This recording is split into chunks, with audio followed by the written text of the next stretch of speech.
Janet Kataaha Museveni is a Ugandan politician who has been the First Lady of Uganda since 1986. She's married to President Yoweri Museveni, with whom she has 4 children. She has been Cabinet Minister of Education and Sports in the Ugandan Cabinet since 6 June 2016. She previously served as Minister for Karamoja Affairs in the Cabinet of Uganda from 27 May 2011 until 6 June 2016. She also served as the elected Member of Parliament representing Ruhama County in Ntungamo District between 2011 and 2016. She published her autobiography, My Life's Journey, in 2011, on women in governance. How do you relate to the 2020 Women's Day theme celebrating 25 years of the 1995 Constitution milestone of promoting gender equality and women empowerment in Uganda? And I thank God for what is happening in Uganda now, because I know that there is undeniable evidence, especially in the sector that I lead, where, for instance, at the last Makerere University graduation, the population of the girls at Makerere, the last graduation, was 50.5%. 2019 UCE examination, the girls at that time were 51.7%. Now the primary living also was 50.1%, the girls that completed PLE. So I thought that really this stands out as a major milestone in our women empowerment, and it is a shining example that is undeniable, because there was a time, if you remember, when the NRM government had just come in, when they were trying to empower women to go into higher education. They had to use affirmative action to add a 1.5 points in higher institutions of learning, so girls' enrollment could go up to at least about 45%. But now, as I've just told you, the numbers have gone so high, there are more than boys at Makerere University alone. And for me, leading the sector that leads education in this country, I think that's a major milestone, and that I thank God for, and I think all women and mothers in the country should thank God for that. I don't know about the gender equality, but certainly we must agree that the NRM government has empowered women. There are a big percentage of women in parliament as members of parliament.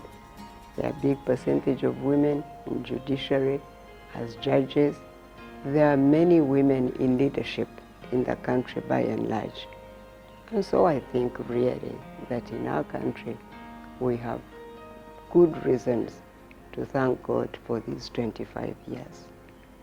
I have had this need since the NRM came to government, that if we really wanted to see the changes that women could make, I had talked to the first minister who was leading the women ministry, which was called the Women in Development, Dr. Speciosa Wandira Kazibwe. I had talked to her and suggested that if we could have a theme every year that we could agree about as women to work towards every year. And for each woman, whether you are in leadership or at a home level or in business, wherever you are, but at least to work towards this achievement as a theme. And that then on the 8th of March, which celebrates women, that we would all have something we are celebrating as women in the country that would show what we have achieved wherever we are in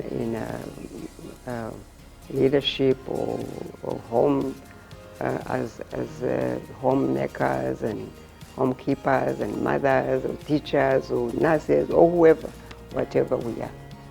that really that could lead us to achieve much.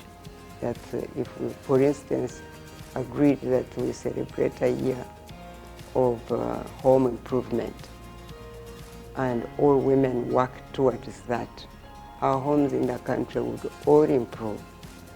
If we agreed that we work towards the nutrition of children, the children's nutrition in the country would improve, and so on and so forth. Whatever theme we came up with, it would help to change the status of the women in the country, but also the improvement of the economy and the well-being of the people in the country.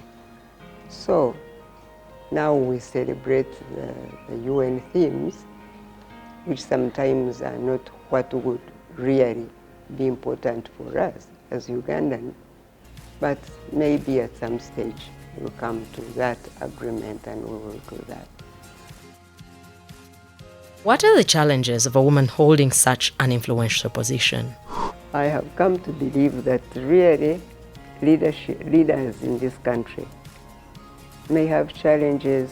There are challenges about work, challenges about what we are achieving at the workplace, the challenges I met in my work are because of what I would like to see happen in my sector. If it happens, I am happy. But if it doesn't, it then brings a challenge to me. And that is what happens to, I'm sure, other women. But in my workplace, the challenges I meet, for instance, about the fact that I have a background that used to determine how I work and how I achieve what I achieve in my workplace. I have an NGO background where if you had a project you needed to do, you said you did your needs assessment, you raised your funding, and you went out to work on your project, and you would achieve it in a determined time. But when you work in government, you have you may have a policy, and you have a sector budget that determines what you do, and sometimes it falls short of what you want to achieve, and that then brings a challenge to you. In my sector, for instance, when we have schools that are being destroyed by climate change in the country, and we hear about it, and people are asking for support, and they want to see you do something about it, and you find your hands are tied because you don't have the budget to do that in the middle of a budget year. You really feel that's stressful, and it's a challenge. But also I have a temperament as a human being that compels me to want to see perfection and transformation where I work. And when it doesn't happen, it really brings challenge and stress in my work. And so those are the kinds of challenges I meet in my work. But as I've said, this is about really work related. It's not anything to do with gender. The other challenges I can share, as you remember, I started my work in government, first in Parliament and then in Ministry of Karamoja. Ministry of Karamoja was really a new ministry that I had to form myself, and it required doing a needs assessment first. So I had to go out into the country and visit all the sub-counties of the 7 districts of Karamoja. That were about 44 sub-counties, to understand the needs of the people of Karamoja. And after that, we had to put together a policy that would help shape the work we were going to do. We realized that mostly what makes the people of Karamoja move around was their need for water for their animals, and so we set out to provide a dam for every parish in Karamoja. And we did that. Then, of course, there were problems with people's feeding. They had no food, they never produced food. We had to help them begin to produce food for their families. And we had to produce food for the schools. And all that required a lot of funding, and the Karamoja budget was a very little budget, which was a major challenge in itself.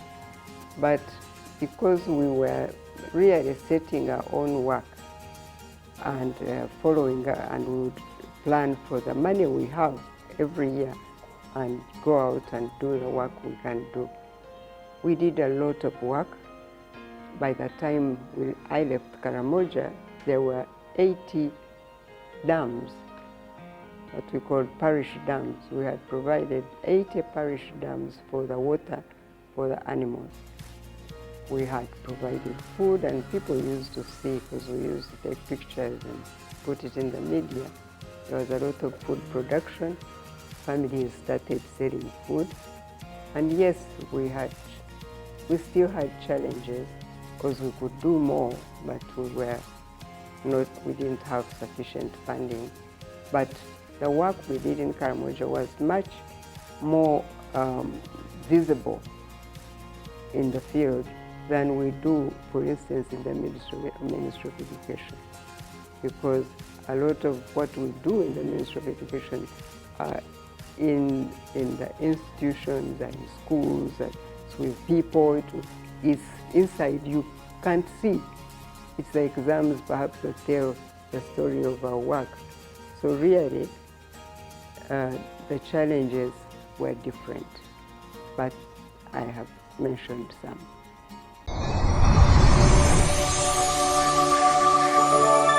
The First Lady emphasizes that the introduction of a new curriculum will change the future of learners to prepare them to do things practically, which gives more understanding and interest. In the near future, there will be a fundamental change in the country as far as education is concerned. The new curriculum is something we have been working on for some time, actually. And when I just entered into this ministry, I found it already on the table. They had been working on it for some time. But as you very well know, the curriculum is a very important document and policy that sets the nation's education.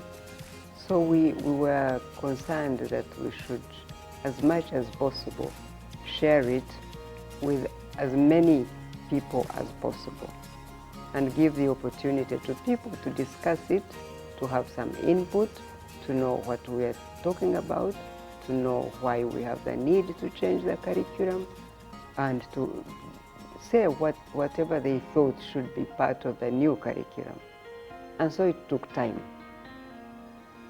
But basically it was to help to change the trend of our education, because we have had this curriculum, the curriculum we've been having for a very long time, since the colonial time, and it gave us the impetus to just train for the white-collar jobs, and that was probably necessary for a period of time. But after some time, we realized we had so many young people who are trained, they are qualified, they are coming from universities, but they are unemployed. Many of our young people are still unemployed. So we realized there is something we are not doing. Many of these unemployed people are not skilled really to do anything. Sometimes even what they're trained to do, they themselves can't lead others to do it. So we realized we needed to train technical people who can even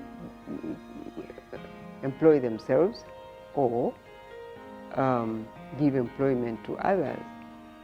And so we realized we should change the curriculum, and the curriculum would then change the trend of our education. And so that this is what we have been doing, and it's not been easy. We have had people who didn't think that we have given it enough time. There were others who thought that we hadn't trained sufficient teachers, and others thought we didn't have enough funding and all that. But and part of that may be true. But if we waited to see that everything was right and ready, we may probably never start. So we decided that this was the time to start, and I'm happy to know that it is now rolled out.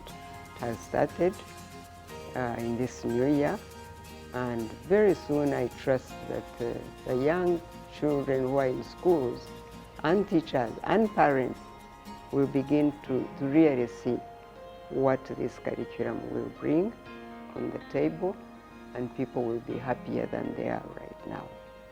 Yeah, so I'm happy about that part of our work. What general advice would you give to the women watching you today? I'd like to inspire them to live a meaningful life, to plan their time and go out and use the time they have to achieve their plans every year, to be more hopeful, to be more purposeful, to know that life has challenges, but if you have a willing heart to believe, hopefully those of the women who believe in God would know what I'm talking about. When you believe in God, you pray for what you believe you must do, and you trust that God will give you the support to achieve your objectives, and you do. And it is fulfilling when you live a life following God's perspective and purposes. And so I would like to see women really live more meaningful lives by having a purpose in life and planning their lives and going out to achieve them and refusing to give up. Because sometimes you don't get what you want to do. But if you give up, you will never know whether you could have achieved it or not. But if you refuse to give up and continue to strive, you may be surprised because you may really achieve what you wanted and more. What inspires you in life? My inspiration comes from my relationship with God. I believe that my life, being here in this life, is because of my God, and whatever I do is obedience to Him. He guides me to what I must do, and that's what I do. And it helps me to know and to strive to achieve what I believe is God's will and purpose for my life. That's what inspires me. And as a mother, it has also helped me to guide my own children to know God and to live by obedience to Him, and striving to serve Him by serving His people, serving nature, to serve God. And so that has really been my life's story. I've written a book that women can read and see what I say about my journey in this life. And it talks a lot about my relationship with God. I wish you could read it too. Yeah.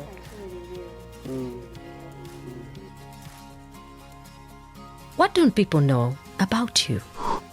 Nothing. I have told you before that the First Lady is simply an ordinary woman. Perhaps God strategically puts you in a place to be who you are, the woman you are, your husband's wife, mother of your children, the woman in that country. Then you have your relationships with people, you have your relationships with the workplace you work in if you work. But most First Ladies do different things, but they are simply ordinary women. So that's who I am.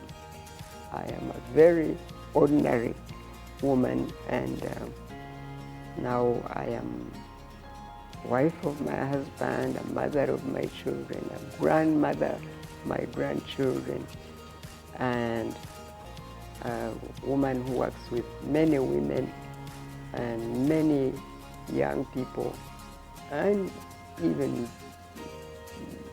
people that are not young now in this country call me Mama.